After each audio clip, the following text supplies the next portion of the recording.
जब भी हम किसी को बड़े आत्मविश्वास के साथ स्टेज पर बोलते हुए देखते हैं तो अक्सर मन में यही सवाल आता है, ये लोग ऐसा कैसे कर लेते हैं। पर अच्छी खबर यह है कि ये कोई जादुई टैलेंट नहीं है, ये एक स्किल है जिसे कोई भी सीख सकता है। तो चलिए आज इसी स्किल को परत दर परत समझते हैं और देखते हैं कि स्टेज के डर को एक जबरदस्त मौजूदगी में कैसे बदला जा सकता है। बस एक पल के लिए सोचिए, एक बहुत बड़ा स्टेज है, तेज रोशनी चेहरे पर है और सामने हजारों लोग एकदम खामोश, बस कुछ सुनने का इंतजार कर रहे हैं। माहौल में एक अजीब सा भारीपन है और वहां गूंजने वाली अगली आवाज आपकी है। और फिर वो एहसास शुरू होता है। सीने में दिल इतनी जोर से धड़कने लगता है कि उसकी आवाज कानों में गूंजती है।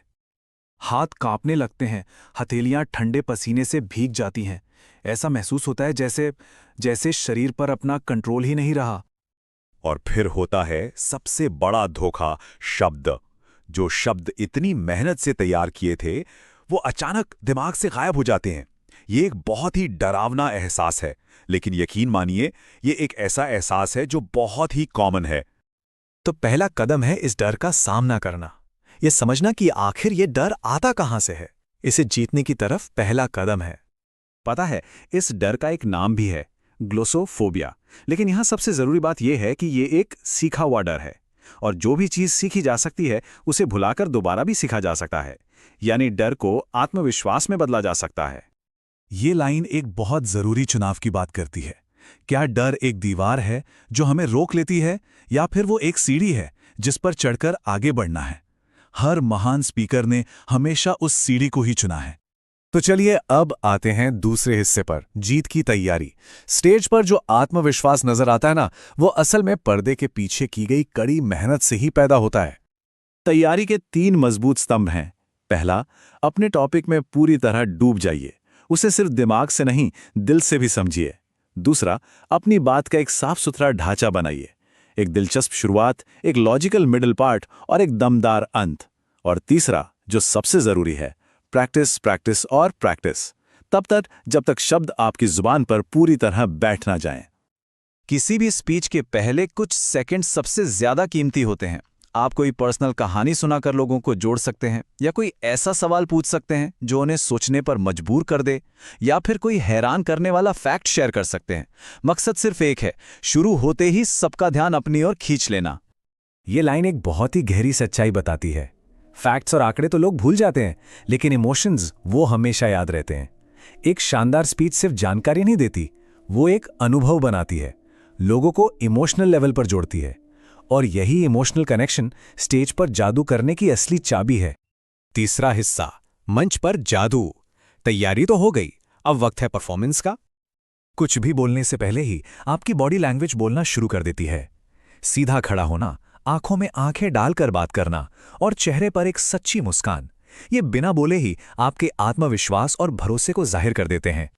जैसा कि यहां दिख रहा है, असरदार बोलना सिर्फ शब्दों का खेल नहीं है, ये आवाज, भावना और टाइमिंग का एक सही संतुलन है। अपनी आवाज के उतार चढ़ाव, बोलने की रफ्तार और वॉल्यूम में बदलाव करके एक बोरिंग भाषण को भी एक दिलचस्प परफॉर्मेंस में बदला जा सकता है। यही चीजें मैसेज में जान डाल देती हैं। हम अक्सर बोलते हुए आ जैसे शब्दों का इस्तेमाल करते हैं। ये हमारे आत्मविश्वास को कमजोर दिखाते हैं। इन्हें बदलने का सबसे अच्छा तरीका जानते हैं क्या है? खामोशी। एक छोटा सा ठहराव घबराहट की निशानी नहीं, बल्कि अधिकार की निशानी है। ये लोगों को आपकी बात को समझने का वक्त देता है। सुनने वालों को सिर्फ श्रोता बनाकर मत रखिए, उन्हें अपनी बातचीत का हिस्सा बनाइए। जब आप क्या किसी ने कभी ऐसा महसूस किया है जैसा सवाल पूछते हैं, तो एक तरफा भाषण एक दो तरफा बातचीत बन जाता है, जिससे एक गहरा और ज्यादा पर्सनल कनेक्शन बनता है। और अब आते हैं आखिरी और सबसे जरूरी हिस्से पर, इस कला में महारत हासिल करना। क्योंकि महान बोलना कोई एक दिन की उपलब्धि नहीं है, ये एक लगातार चलने वाली प्रक्रिया है। गलतियां तो होंगी ही, ये तय है। जब ऐसा हो तो आपका रिएक्शन सबसे ज्यादा मायने रखता है। बस मुस्कुराइए, अपनी गलती मानिए और आगे बढ़ जाइए।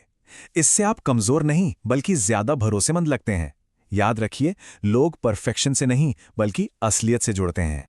ये सब कुछ शुरू होता है खुद पर विश्वास से। स्टेज पर जाने से पहले आप अपने आप से क्या कहते हैं, ये बहुत जरूरी है। ये सोचना कि मेरे पास कुछ कीमती है जो मैं लोगों के साथ बांट सकता हूं, एक ऐसी पॉजिटिव एनर्जी पैदा करता है जिससे पूरा कमरा महसूस कर सकता है। तो आखिर में पब्लिक स्पीकिंग कोई जन्मजात प्रतिभा नहीं है। ये एक कला है जिसे अभ्यास से निखारा जाता है। ये डर पर काबू पाने और अपनी असली आवाज को खोजने का एक सफर है। और ये सफर आज से ही शुरू होता है। मंच इंतजार कर रहा है।